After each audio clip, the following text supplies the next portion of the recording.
Okay, good morning, everyone. I hope my voice is clear. Today I changed a speaker, so I hope it sounds very good. Okay, good morning, all brothers and sisters from all over the world. Thank you again for giving me this chance to share some of my thoughts and thinkings and learnings. Loud and clear, awesome, yes. Okay, cool. It's very cold here in Taiwan. You see my gloves and everything. Really, really cold. I think it's below 10 or something like that. It's really cold. So, yeah, it's very tough to wake up nowadays because the bed is just so warm. Okay, in any case, let me begin my sharing. Okay, Master is again out on her trip around Taiwan. So again, it's only me around here. And Brother Joe is also on the trip following Master. So for the next few weeks, sorry you'll be seeing my face many times for these past few days. Hopefully when Brother Joe came back, he'll be a little freer to share with us his learnings from the trips, which is a lot of things he saw. Okay, let me begin. I want to begin with answering the three Q&As, which I'm sorry I've left it behind for so many weeks. So let me quickly clear these three questions first, and so we could have new questions next time. So let me begin. The first question was.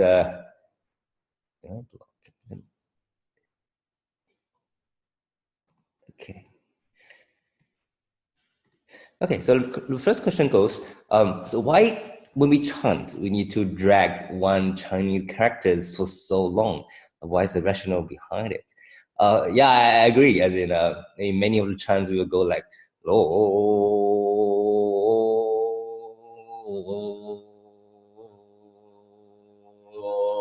Xiang. Is that why do you need to drag that so long?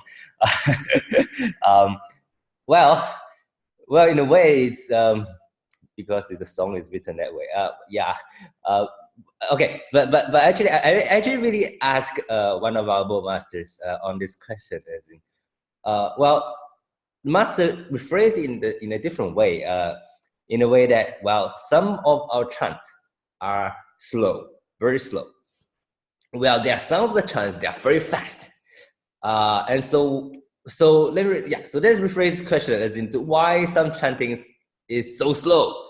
What's the rationale behind it, and why are some so fast? So what are those that are very, very slow? For example, we know of this Lu Xiang Zan, the incense chant, that that's what I sang just now, that we kind of began many of our bowing practices, especially the one on the one word one bow, the Lotus Sutra, introduction to the Lotus Sutra, the bowing practice. Before that, when we are back in our communities, we often begin with the incense chant. And I happen to find our US Tzu Chi brothers and sisters, the translation of the incense chant, which in English it usually looks really good. So let me read through it, and it's, I don't know if you actually understood the meaning of the incense chant, but with the English translation, I myself find it easier to understand too. So the incense chant goes, the incense is now in the center, in the censer, and burning.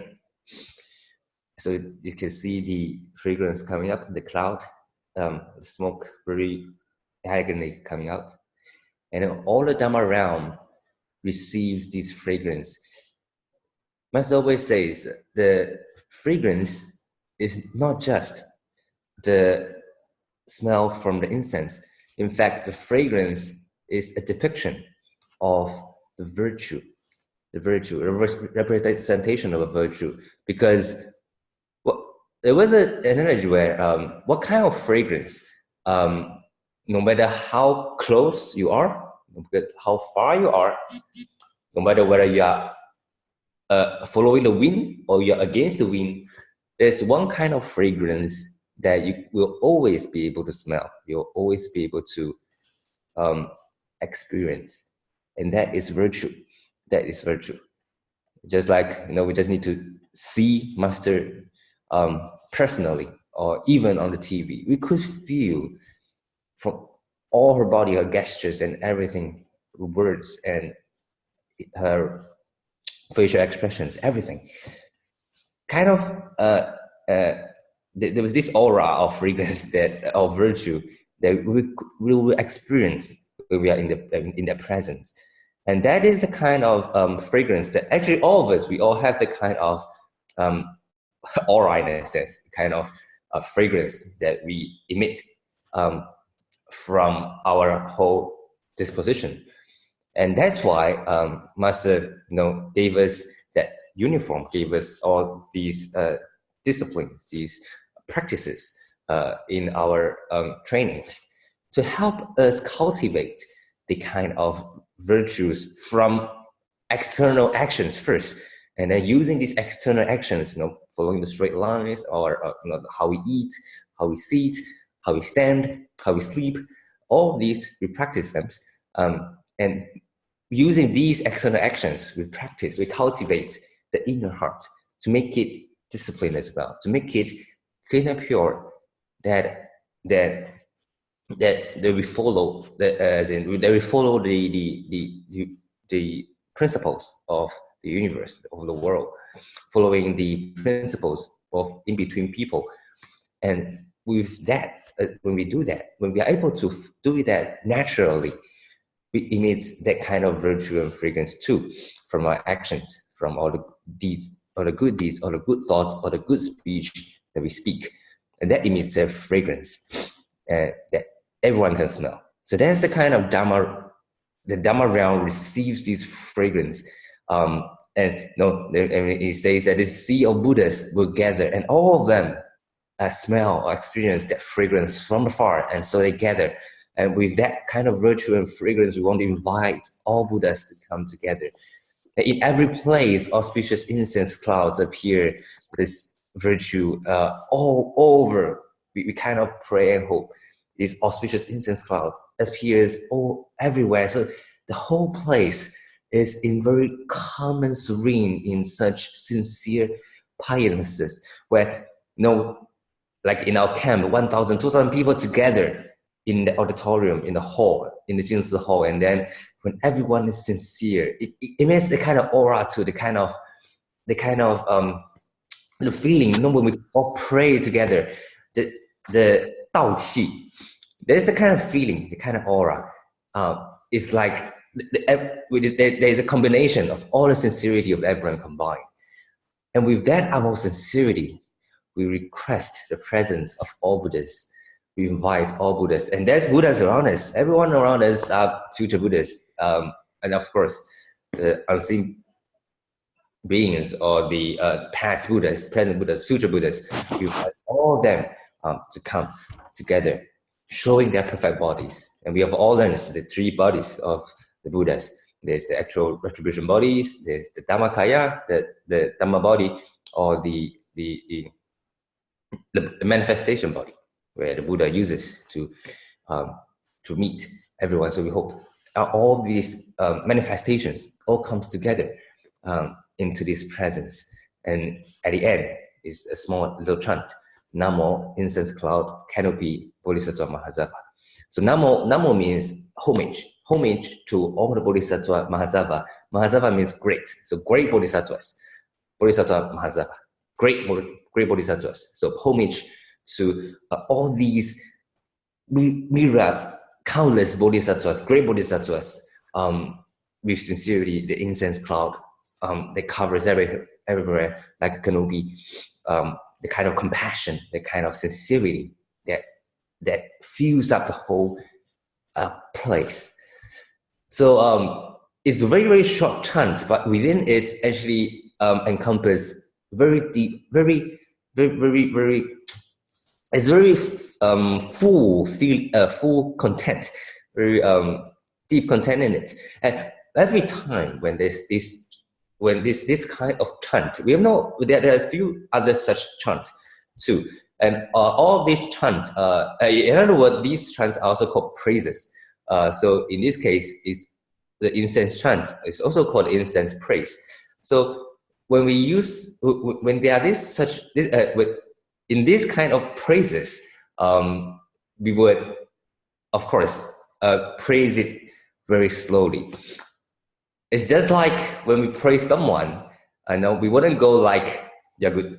You go like, you're so good. In a sense, you kind of drag, you kind of emphasize to kind of elaborately try to tell how good you are, how awesome, how grand, how magnificent, how auspicious, how you use very slow, very accented kind of way to praise, to chant, to give the kind of respect in a very slow manner. So it's just natural in a music sense. You'll praise in a kind of way. So that's why some of these chants are very slow, because they are praises. They're praises. And then there will be also those that are very fast. Like we know of this Surangama mantra that that if you were before you came back to Jing before, you might have heard of it before. Nowadays, in the abode, we would chant it twice a month. Before it was once in 2 days. In fact, outside in the other monasteries, they chant it very, very often. But Master wanted us to read more on our Jing Dharma lineage. So nowadays we chant the Sutra of Infinite Meanings and the Lotus Sutra, the introduction to the Lotus Sutra. So so there was a transition. I think for this change was I think 3 years ago. From 3 years ago, so there was this change from the morning class of our Jing abode. So but you might have heard of this Surangama mantra. It's a very long mantra where it's very fast, and really it's all in Pali. So even up to now, I still don't know what's the meaning. In fact, mantra is kind of incantation in kind of Buddhist history, where it was never translated. And there are a few reasons which we could find out on yourself too. There are 5 kind of things that the venerables will not translate. And one of the reasons is some of it is because it's a mantra, it's an incantation, that the word itself has the sound itself has powers. And then there's also the reason where, because the word has too many meanings encompassed in it, like the word samadhi, or like the word namo. The word itself has a lot of, or like prana, border, which we often translate to wisdom, but wisdom just couldn't completely completely explain the word prana, or prajna, border. So it's very difficult. Just like when we want to translate Tzu Bei, it's hard to find an English word to replace Tzu. So we use 2 words, loving kindness, in a kind of sense. So many a time we just keep the word, like bodhisattva. Bodhisattva is also a word that has too many meanings into it, so we just keep it bodhisattva, which means nothing in English. But we keep that word because there's too much meaning in it. So in that sense, many of the we kept it in its original form. So in the same way, the Surangama mantra, or many of the other mantra you will see, are such things that it was never translated and was kept in its original form. So we just translate the sound. And so in a way, we chant it through without really understanding it. But it actually has a story. And when I asked our Buddha master about it, he gave this example, and why it has to be fast, because in a way it's emergency time. In emergency time, then we use mantra to save, to liberate. So these mantras they will see if you actually come back to the book also, and when you join our afternoon class, like evening class in a sense, there will be these many mantras, and many of these mantras are like a liberation of the hell, or mantra towards the hungry ghost, or mantra towards or in this case, the Surangama mantra is a mantra to save Ananda from from breaking the precepts, things like that. So it's in emergency time that that the mantra is used to quickly save. I actually prepared a slide to share the story, but I think maybe I'll keep it for next time. But I think well, you know, in some ways we have often understand this as some kind of incantation, kind of magical in a sense. When you chant this mantra, then there will be these spiritual powers and so on and so forth, that it has the power to enlighten beings. Well, that was the kind of but I kind of understand this in another way, because of course in the path that our master leads us, we don't focus on these mantras. But in one way that we could think of it is like just like our Jing aphorisms, they are all very short and very inspiring, and it will remind us in situation of in those dire situations where we are kind of stuck in like when we are stuck in anger. Master Analysis Horizon says that angry is short-term craziness, right? And so when we are in that kind of craziness, it sometimes in that short time we do not realize that we have been overtaken by our anger, and we cannot control ourselves.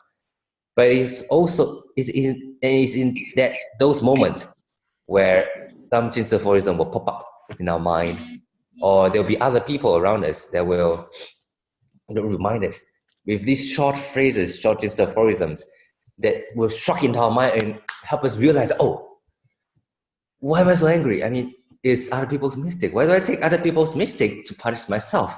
And so all this, it helps us suddenly realize and escape from that grasp of the three poisons, and help us come into senses very quickly.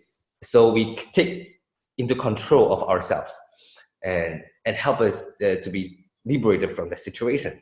So in a sense, it's like such mantras that are very short, quick phrases that very quickly we could help others.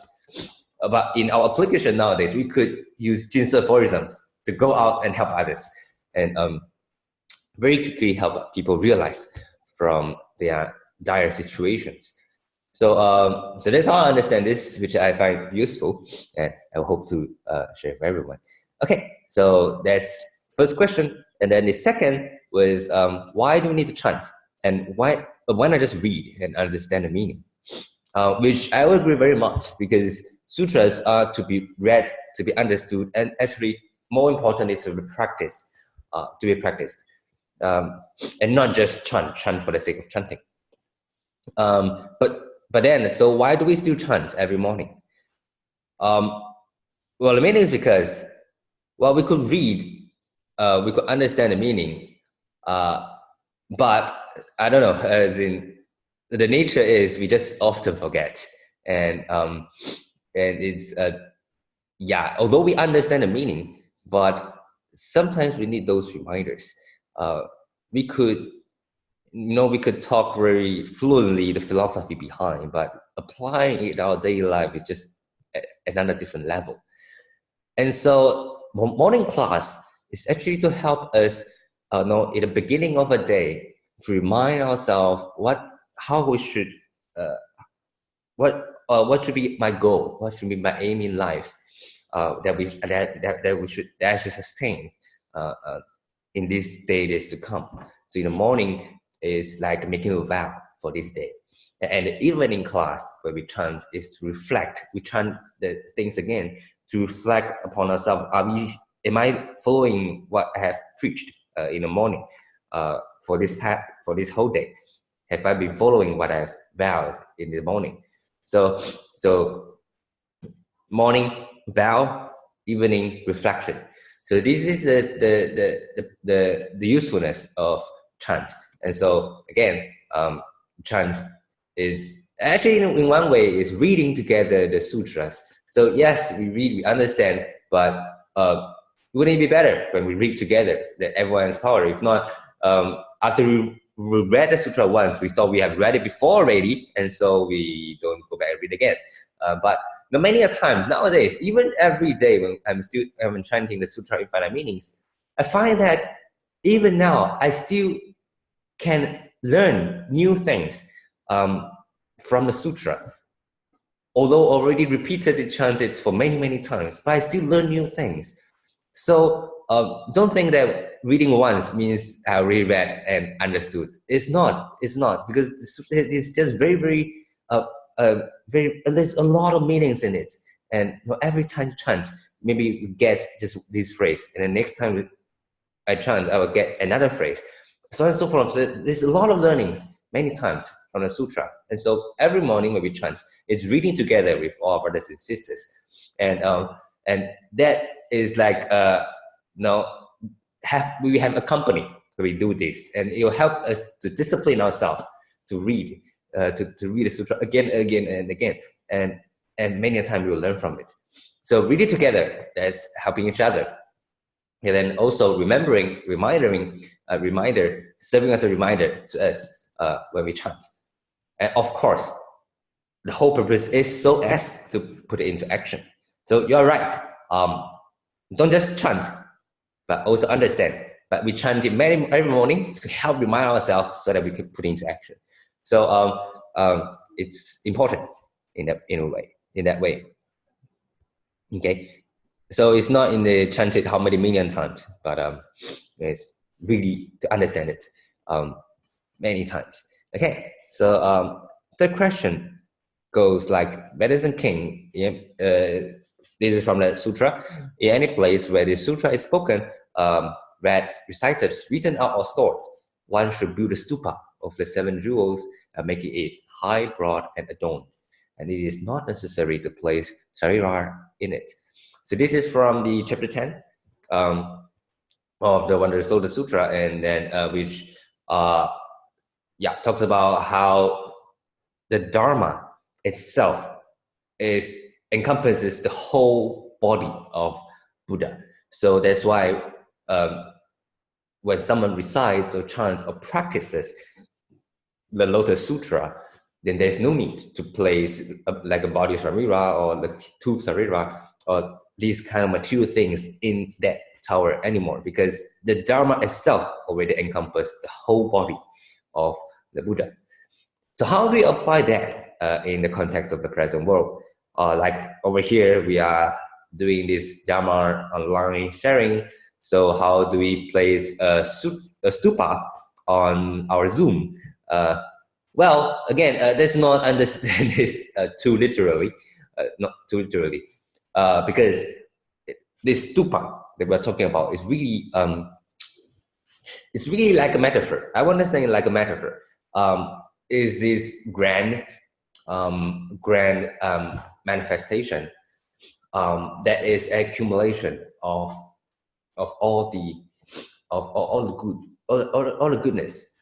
So, for example, like our distribution ceremony, when we go out for disaster relief, our distribution ceremony, I will find it's like a stupa. In a way, it's the whole scenario, the whole place, the whole atmosphere is very serene and sincere. It's very touching, and then everyone's mind is pure in that moment, and then the heart resonates around around all the people, although we don't know each other, but in that moment, in those moments, the hearts resonate. We all pray together in the resonance, and then it's just like when we read of this emergence of the stupa, the treasure stupa. That was chapter 11, right? The next chapter from chapter 10. This stupa, we know of these. You know, this stupa is decorated with a lot of these scaffoldings and I know it's beautifully covered. And then there's also these bells that resonate together with the same sounds, and the sounds are very beautiful. So I think all of these are like metaphors to try to describe the kind of scenario, the kind of atmosphere where everyone is harmonious. So it's like the sounds being resonating harmoniously, like a song, like a symphony also. So it's like a metaphor to describe such a scenario. So every gathering in our Jing hall, in our communities, when everyone's mind comes together and all very joyful brothers and sisters together, that creates the kind um, of atmosphere that is very powerful. And that beautiful scene that we experience for ourselves at a time, that is a stupa. That is a stupa. And that stupa is built in air. Because if you ask any brothers and sisters, why do you do good things? And they will say, why does doing good need a reason? I mean, we just do it. Must always say, 对的事情做就对了. We just do it because there's no need to have a reason for helping others, for giving, for selfless giving. There's no need to have a reason to cultivate blessings. Like, no, we don't cultivate blessings because in the future we'll receive these blessings back, or we don't cultivate blessings because for the joy of doing good deeds. Of course, these things comes naturally, but we don't do it because when we give, we're happy. Because when we give, sometimes it might not be happy because of the difficulties that we have to go through when we are in disaster relief zones, the hotness, the humidness, the difficulties, the going through the mud is difficult. So sometimes it may not be equal to happy, but we still do it because going through this suffering, tolerating forbearance, and we know we're doing these things. We are being a bodhisattva to help, to really help the sentient beings that are in suffering. So we understand this, and so doing good, we have no reasons behind. If we have any reasons behind, then these reasons can actually be affected or be destroyed. For example, if we do good because doing good brings me happiness, then if doing good never bring me happiness, I will not continue to do good. Then then we will not continue on this bodhisattva path.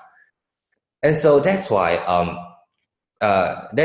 many of these teaching that we'll see has emptiness into it. It's like the 3 directives that we have been talking about these past few weeks: room of compassion, the close of forbearance, and the seat of emptiness.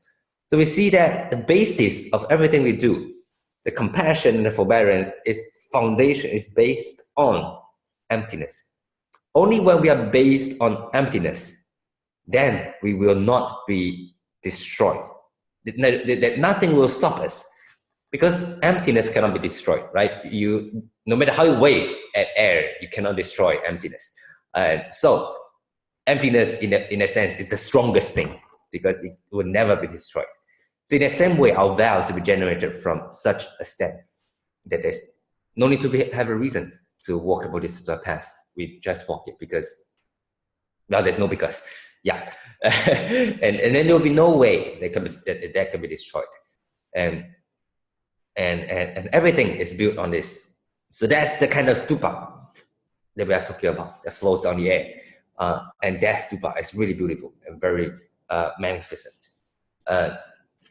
So that's how I understood it. And so in that way, our virtual online wondrous, our sharing over here is also like this very virtual, this online stupa that's built in the air, where we share the true learnings that from our cultivations in our daily lives. And all these are these very beautiful, touching stories that we learn, like a stupa on air. So in the same way, it's the same thing. Of course, Master also remind us, which I've seen this from the sharings in the WhatsApp group too, which I think is a very good reminder for us that everything we do, what we want to do is to resurrect the spirit and wisdom, not to resurrect Buddha himself, but to continue the spirit and wisdom and reveal it to the world. Because the true living stupa is beneath our feet, which is very good too. That we have to walk out the path. We have to practice to make it true, make it to really do it. And that is the kind of living stupa that we are talking about. And such a bodhisattva we must learn. And all bodhisattvas, the living heart is the Buddha's Dharmakaya. And that is the stupa that we're talking about. So when we do everything, all our community work, our 4 missions, with that living heart, then everything we do has the Buddha Dharmakaya in it already. So there's no need for shariras. The Buddha's Dharmakaya, there is living heart, loving kindness. That forms the stupa of all the things that we do. So just remember loving kindness, loving heart, and then compassion, and that apply it to everything we do, all our 4 missions, our 8 footprints, and that will hold the key to the most important principle for everything, because that encompasses the Buddha's Dhammakaya, the most important core of everything we do. Okay, so well, I guess my time is up. So I will not continue. Thank you so much. I will go through with the things that I hope to share next time. So let me end here. Thank you so much. Buddha's heart is our heart, Master's mission, our mission. Okay, thank you. Finally, I finished the 3 questions. Looking forward to new questions for next time. So thank you so much for listening. Thank you. Thank you, Brother Yoping, for the detailed explanation of the questions. Okay, Sister Riani, over to you. There's a sharing from Sister Riani.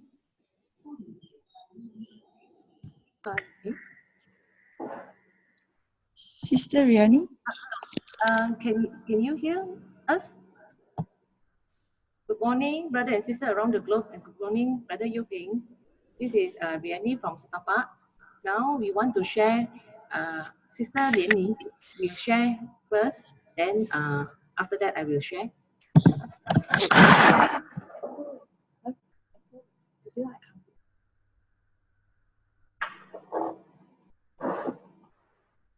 Good morning, brother and sister.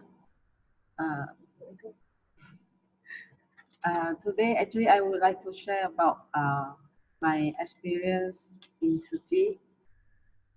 I'm a working mother, and before joining Tzu Chi, my work is only family and work. So educating children is the most headache thing to me. Before that, I always feel upset with my children because I feel like they not like others children who is very obedient, thoughtful, and have good attitude. But my children, they always like to quarrel, fighting, and like when I ask them to go to left, they go to right. Like it's very. I feel that before that, I feel that they are not as very good obedient children. So I already try the hard and soft way to teach them to have a more to get better, but still feel. After I joined Tzu Chi parents children bonding class, I learned a lot. Especially the 4 ingredient spiritual soap, which is contentment, gratitude, understanding, and accommodation. These 4 ingredients really helped me a lot. Besides that, during the class, I learned one Tzu Chi, aphorism, which is if we want to change others, we have to change ourselves first. This is very useful to me because before that, I keep on want to change my children, but actually, we as our parents have to change first because we are model for them. From there, I start to change myself. Like for example, I start when they have quarrel or fighting, I will observe and see what is the root cause for their quarrel. And then I will let them know what is wrong, why they cannot do that, to solve their problem. I mean, to solve their argument and their dispute.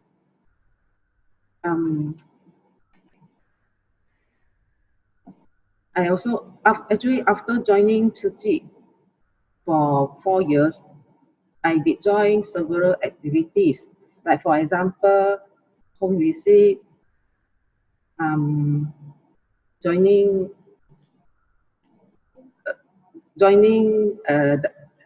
Dharma class, Dharma sharing class, and then with this combination, actually, I even learn more. For example, it's like just a piecemeal in Tzu Chi activities everywhere. When joining Dharma class, I start to learn the theory. Before that, it's just like in the principle in piecemeal. So after joining Dharma class, I learn the theory, and then I can see the I can see things from different angle. So I can combine all the piecemeal that I learned in Tzu Chi activities before, and then it become the like doing puzzle. It's like just like doing puzzle, and when we get a small piece, and then we combine it, we can get a more clearer picture about the Dharma. And then actually, without realize, actually we already practice the Dharma in our real life. Since then, I really love to come to Tzu Chi English Dharma class because the more I come, the more I learn, and then the more I learn, I see things differently, and then the more I can practice the 4 ingredient spiritual soup. This is my sharing for today. 感恩。感恩 Sister Lian for the sharing. Now it's my turn to share. Okay. Firstly, I would like to thank the Hualien team for accelerating the path of my commissioning as a certified volunteer end of last year. Words cannot express my gratitude, especially to Brother Joe, who initiated the weekly English Dharma sharing. I learned so much and found the long sought after direction of life. Understanding Dharma is better than chanting, but true Dharma learning is to practice it by going into the masses to benefit others and benefit myself. Through the weekly Dharma sharing, I begin to understand that my big ego has done so much damage in my family life. I used to scold my daughter and argue with my husband. I am also a materialistic person going after a branded good to satisfy my never-ending desire. Nobody can stop my lavish spending, even my husband, because I spend my own money. I felt that I must have accumulated enough blessing in my past life for me to be able to cross path with Tzu Chi in this life. This affinity is the greatest turning point of my life. The weekly Dharma nurturing cum volunteering activity had broadened my horizon by leaps and bounds. I realized that all this while, I have taken things for granted and ignorance of the feelings of the others. I felt that I am a changed person now. When problem occur, I will calm down and do some self-reflection instead of blaming others. My family also noticed my changes too, and has positive impact on my eldest daughter. She even said to me, "Mom, I want to be a volunteer like you." Her words really touched me profoundly. Through leading by example, I have inadvertently planted a good seed in my daughter's heart. That was the best present for me. If I had not joined the Tzu Chi, had not listened to the Dharma talk at down, Master Dharma talk at down, had not practiced the Dharma, I would have remained as before. That is, one who is neither understood the meaning nor direction of life. I had chosen Tzu Chi this life and had found the direction in my life. I felt fortunate to have met the Master and to fellow Tzu Chi members on the Bodhisattva path. I would appreciate and cherish this precious ability. It dawned on me that I had only begun to work on the homework of my life. The blank and invisible transcript of life is ready in my heart. As long as I follow Master in Master footsteps and lead by example, I will surely not fail. Last December, I had a minor accident at home and fractured my toe and rest at home for 3 weeks. I pondered over Master advice during commissioning to me to be more diligent in this Bodhisattva path. When Sister Michelle invited me to be a caring coordinator for the year-end blessing event, I accepted it without a second thought. Though I still walk with a limp, I felt that I cannot waste any more time. To my surprise, my daughter also agreed to give me a hand. I'm also very grateful to all volunteers who gladly assist me from beginning till end, because that is my first time to be a coordinator and in a caring team.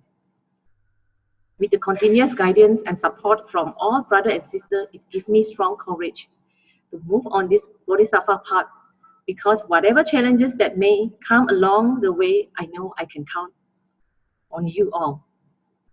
Thank you everyone for your presence in making my life a meaningful one.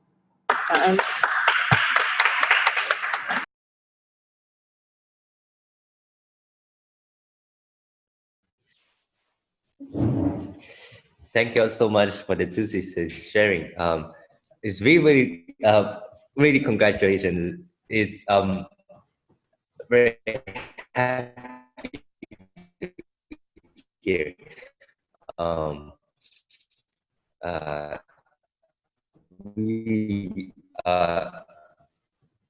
To be able to be together in this family, in this big family, there must from our past cultivations, or I always thank the Yoping that in the past lives he must have done good deeds. So I, not because I'm of my own deeds, but because a lot of affinities came together for me. So I'm really, really grateful all the time. And to be able to meet all the brothers and sisters around us, supporting each other in all the community works, volunteering works we do together, really help us to continue on this path, on this Bodhisattva path. So it's really awesome. And even in our own daily life, like what Sister was sharing, back at home, how we interact with our kids, our children, or our spouse, our family members. Those interactions we learn from Master's teaching, or from our brothers and sisters, different ways or different thinkings.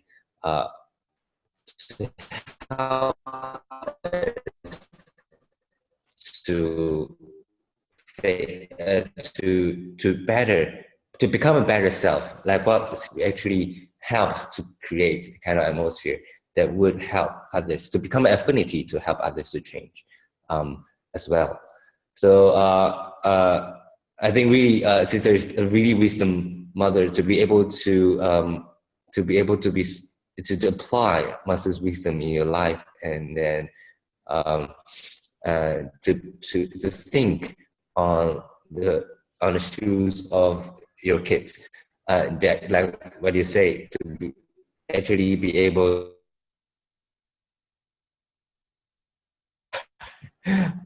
so really is a wisdom that actually help the kid to find a way to resolve the conflict. You actually help them with your wisdom to help them see how they can resolve their conflict.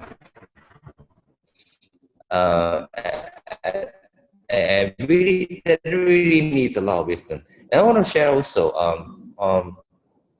on the youngsters when at the age of about 18 to 20 or something, it is in that stage where they start to want to try to decide, want to try to think on themselves, because earlier on when they are smaller, we'll be obedient in the sense we listen to whatever our parents say without really giving a second thought. But it comes to a time where we hope to make decisions for ourselves, to actually be able to decide, to be able to think through and decide and make our own decisions. In that process, of course, it will look as if when our parents tell us to go right, we always want to go left. Because if we still follow what parents say, we still go right, then at least to us, it feels as if we are just still following what our parents say. And it's not, we are not thinking through for ourselves.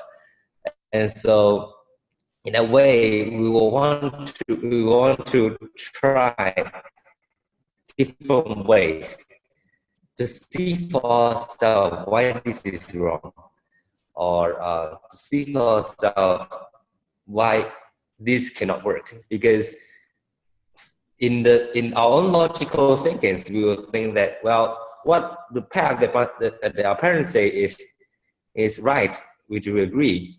But why can I do it the other way? Why must I do it this way? Can I do it the other way? And in our own logic, we think that this works too, right? And so we want to try that. And so, so I think in that way, the kids, we are not trying. In a way, we kind of, because we're trying to find a path. We want to try to find. We want to know in actuality why these decisions, and want to experience for ourselves. And so, and so sometimes we kind of purposely walk a different path. It's just like, you know, when we drive, we often, there will be this path that we always drive, this common path we always drive to go from one place to another. But then there will be times where I want to try small path works too. And so it's like, it's that kind of thinking for the kids. We want to try different ways and see if that works. And in that kind of, in those trial and errors, you will see us, you look as if we are being rebelling, we're not obedient. But I think it is those times where really as adults, or as like now I'm already like 学长, when I'm I will in those situations, in those situations is when we really need wisdom.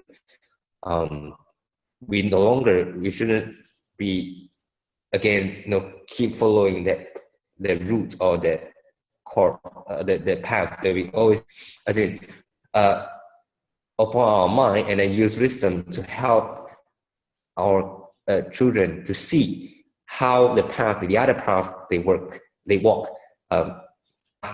does that path work, or does that path not work? And those we need to use our wisdom.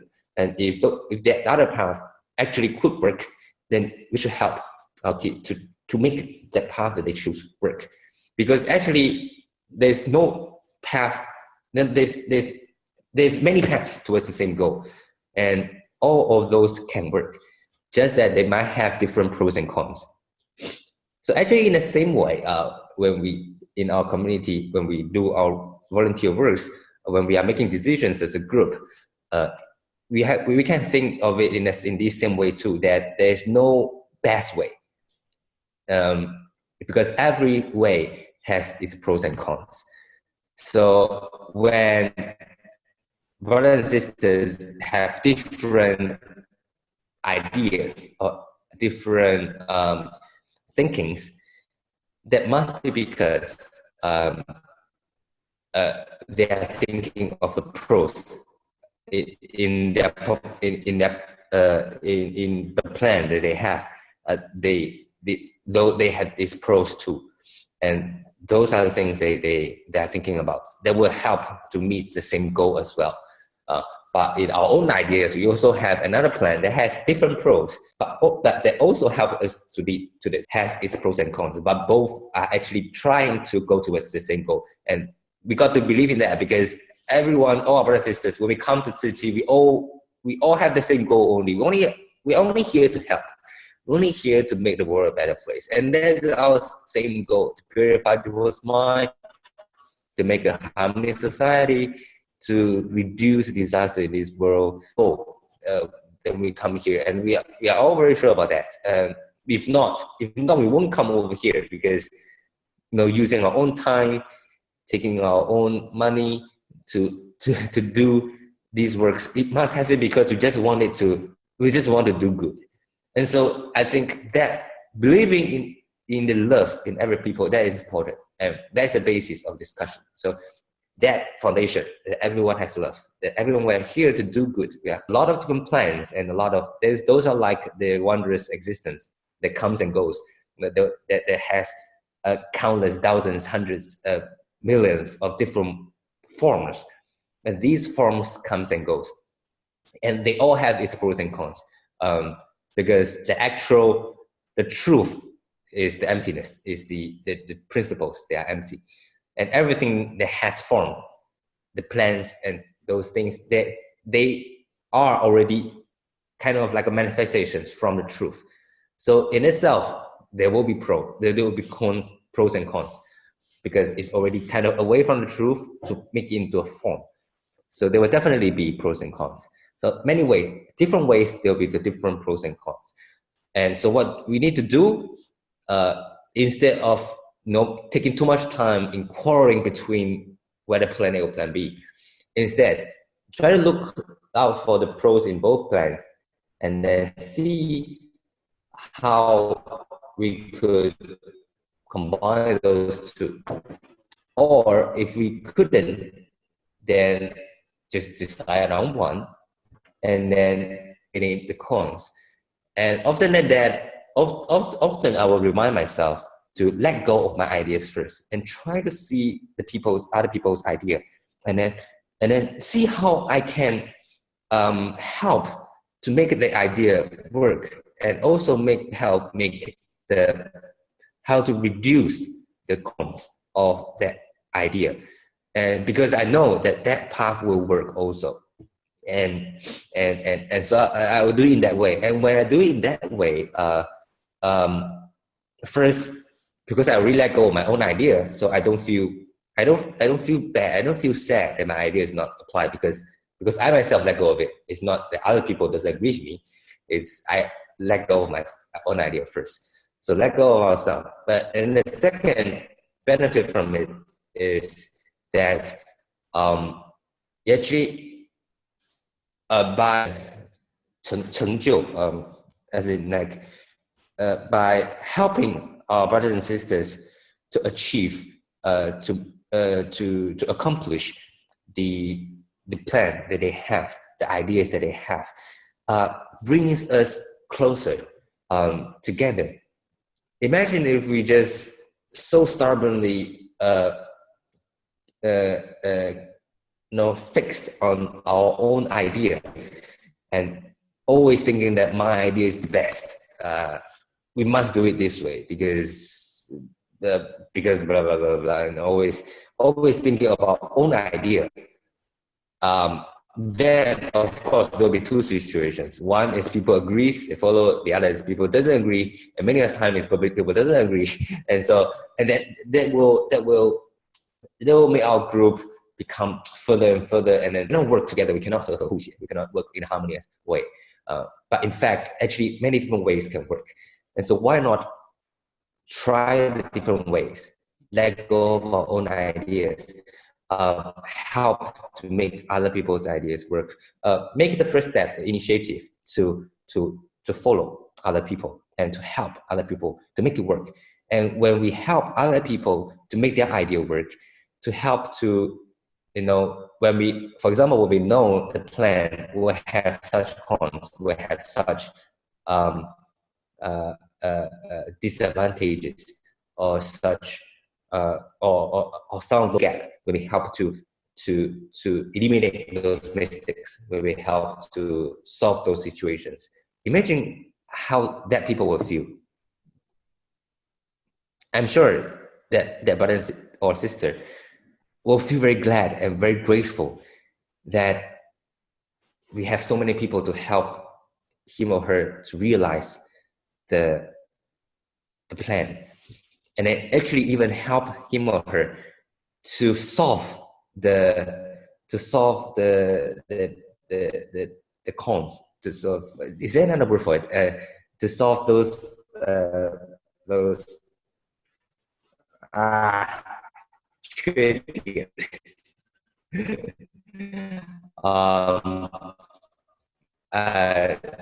and so and which he or she never realized. There will be full gratefulness in his heart, and that will help to bind everyone together, and then we can work together. So I think in all these ways, in those same ways, whether we use it in within our brothers and sisters, or we use it at our home when we interact with our and Master also said before that use the motherly love to love other people's kid, by use the bodhisattva's love, bodhisattva's compassion to love our own kid, because we got to know that our own kid, when we interact with our own kid, our own family members, the attachment is often much stronger. And we already know from all these wisdom and dawn learnings that attachment is not good. Attachments make us fixated. It makes us no longer flexible. Attachments brings us suffering. And so, and it is with our family members where such attachments are strongest. We always think that our kid must be the best in the class. My own kid must be very, very successful. And we forget that our kid is the same as any other kids around. They need the patience. They need the guidance. They need the time to change. The affinity is different. It's just like all the other kids. When we interact with the kids of our Gayanhu, of our care families, or when we interact with those kids in the teenage classes, we have those patience. We have the patience to see them change. We have the patience to try different ways to help, to find the best way to help the kid, to interact with the kids. We have this patience to slowly wait for the 10 years for the people to change. And so in that same way, our family members also need such patience, such time, the slow guidance to change. There's no difference. Family members or not, they are just like we are all ordinary beings. So we all need the patience and the time and the compassion of Bodhisattva to help. So why Master make a difference that we use motherly love for other kids, but Bodhisattva's love for our own kids? Because our attachment for our own kids is stronger, but our attachment to other people's kids is not so strong. And so when we use motherly love to other people's kids, the love is pure. The love is okay. There's no attachment to it. But to our own kids, because of the attachment, you will make our love. There will be impurity in our love when we love our own kids because of the attachment, and that we have to know. And so, Master used that in aphorism, use Bodhisattva's love to love our own kids, is to remind ourselves of the attachment that we have towards our family members. and remind ourselves that, so that to let go of those attachments. So we have the patience, so we have the forbearance, so we have the Bodhisattva's wisdom to continue to use different ways to help our own family members. And when we do that, we will not suffer. We will not think that why my own kids cannot be like me, or cannot be, no. All these expectations that we plant, that we kind of forcefully plant onto our own kids, those are not those are not necessary. The attachment, they are not necessary, and our kids need not be a copy of ourselves. It doesn't have to be, because every people, our own kids or not, they all bring their own karmas from the past life. So they are different. We're all different, although we share maybe parts of the DNA, so we look kind of all the same, but we all have different karmas from past lives. And so our kids sometimes will be very different from us. And so in the same way, we need the Bodhisattva's heart, the Bodhisattva's compassion to help them. Okay, thank you so much, 8 o'clock. Thanks again for both sisters sharing, really inspiring. And thank you so much for the sharing. Thank you. Back to the host. Okay. Thank you, Brother Yoping, and wonderful sharing from sisters, Sister Liani and Riani. Okay. It was really inspiring and detailed principles that we can use or practice in our daily life. Okay, so now let us do the closing.感恩 Brother Yoping for sharing lots of life wisdom, and 感恩 to both Sister Liani and Sister Riani. Thank you, Pusa, for your presence today. Hope that each of us could sustain the Dharma joy and take in another piece of Masters and Hualien love to our life. Let us please make 3 bows to the Buddha and Master Cheng as we depart to apply these teachings in our daily lives. Let us pay our respects to our teachers of life's universal truth. First bow. Second bow.